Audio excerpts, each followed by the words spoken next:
welcome to Foreigner in the Philippines. So we are on a researching of banana. We're looking for banana. Banana. Will the place that we normally stop, will that have bananas? No, they don't have. No? No. I didn't see that. Maybe if we stop in town. Although when I was coming in, you said that there would be none. Yeah. Can't believe it. I can't believe that there's a store that doesn't have bananas in the Philippines. I'm looking. So far, no banana.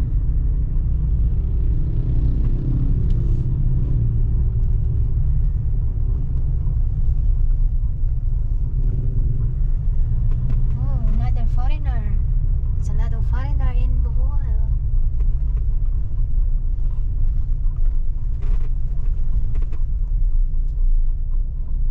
Yeah, so this is another public market here. And at the same time, some kids out in school.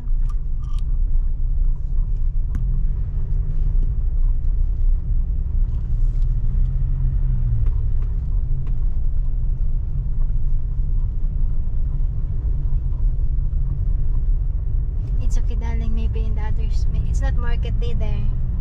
So there's no banana. Only bread.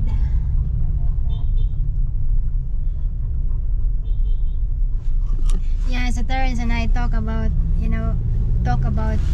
it's market day. And I said to Terrence, you know what? Nanay and I always go, Nanay and I, every time we do deliver some dried coconut, we call it copras. I always love to go with Nanay because after having our income of dried coconut for How 300, old were you? I was 8 or 9 years old, 8 years old.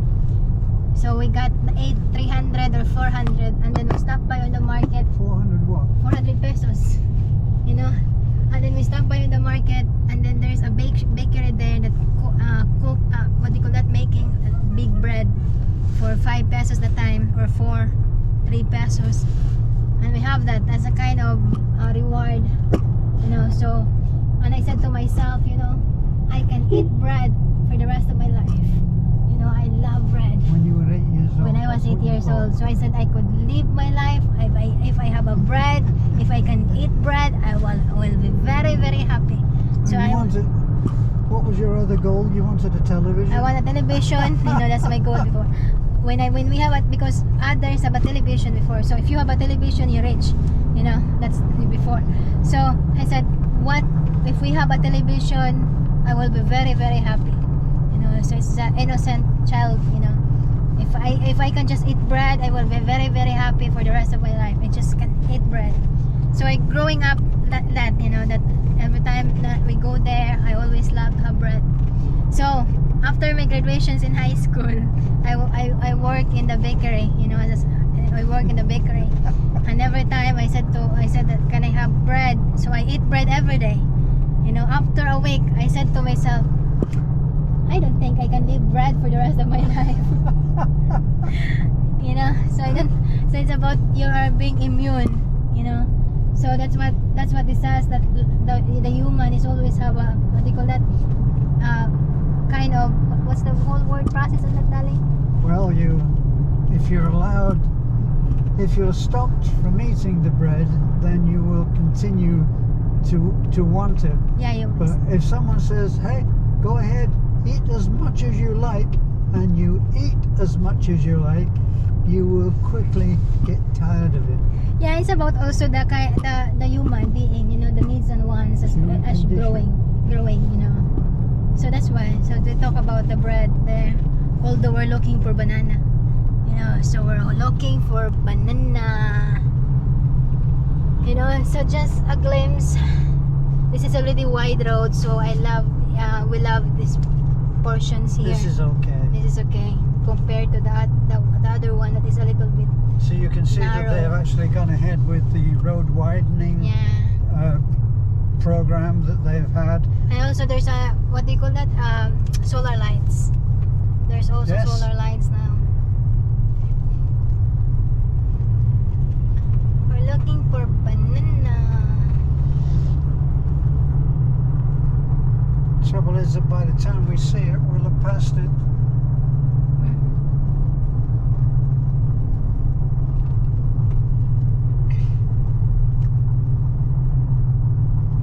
You know, now that I know how to drive my motorcycle, I just realized that I think I know how to drive a multi-cab. Oh dear. Because I know how to drive a red multi-cab, you know, before. Yes. But it's only in the mountain. I know how to drive already. Mhm. But I'm scared in the road because my mindset before is everybody. If I'm in the road, I'm scared. You know, I'm scared to be Yeah, bumping to actually, the another truth- car.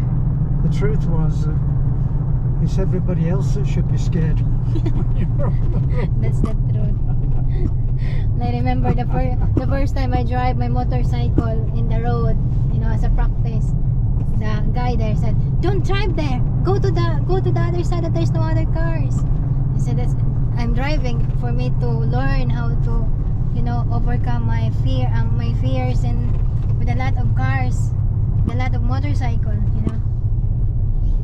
So I'm already overcome that, you know, but I'm still very, very careful. After my motorcycle accident, I just realized, you know, Which one? the one when I was having an accident in the terminal, you know, I got many. I got a lot. What number was that? Number 4, Number 4. and that's the worst. You know, it's been a month that I didn't able to walk properly. You know, and this is the funny thing. I didn't tell Terence about it.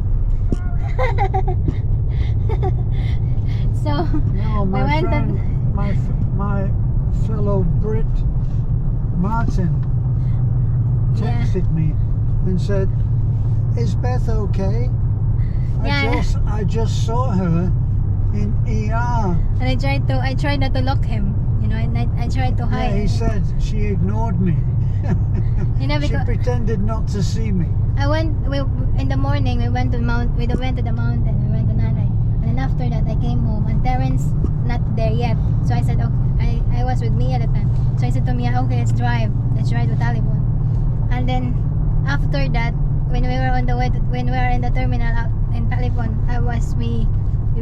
we zigzag drive. I'm the one driving, zigzag, and then I got a helmet because my helmet left at Nanay, so I borrow one of our workers' helmet, which is a little half only. So that's why I got here some wound here. You know, so after that, it's around 10, and then I said to Mia, said, "Oh, we go to the hospital." I said, "No, we just buy a ointment." And the woman in the pharmacy said, "It's better if you go to the hospital." So we went to the hospital, and then that's where I saw Martin and Angelica there. But I tried to pretend that I didn't saw them, or hoping that they will not saw me. Because I'm scared, because Terence is telling me, you know, you got only one life, you got only that. You know, I'm gonna ratatat me in my previous fall. You know, so I said to myself, I think it's gonna be okay. You know, I didn't realize how painful it is the next day. You know, the effect. You know, so I said I can hide it. So I said my mind the time is I'll come home at 6 o'clock when Terence is laid down in bed, and I could just come home and lay down in bed, you know, and fall asleep. At So 6 Terence will. o'clock? When was No. I ever in bed at 6 No, I mean o'clock? you lay down in bed there, you know, trying to sleep in your phone or sleeping, you know. So that's my mind that I come home when it's already So dark. you thought you could sneak it by Yeah. me? You thought you could come in, limp through the door. Because I didn't know that how painful it is the next day. You know that remember when I come home you ratatatatatatatat me, and then I said, oh, Terence is hungry. Let me translate that for you. Me ratatating her comes from when I used to listen to Nanai, and it sounded like a machine gun. Yeah, Ratatatat. machine I gunning used to me. call Nanny the machine gun Nanny. And then the next day, I can hardly stand up, Right. you know, because of the pain. And Terence said, come on. So he has no other way than to help me, because the wife is really in pain. I cannot stand on my own. I go to the CR2P. He needs to bring me there. You know, so that's how, because it's in my leg, you know, and it went to my bones. It went to my bones, darling. Your bonehead. You know, we are lucky. We are lucky that there's no car or there's no other motorcycle when that happened. You know, and I still can't understand why it did that.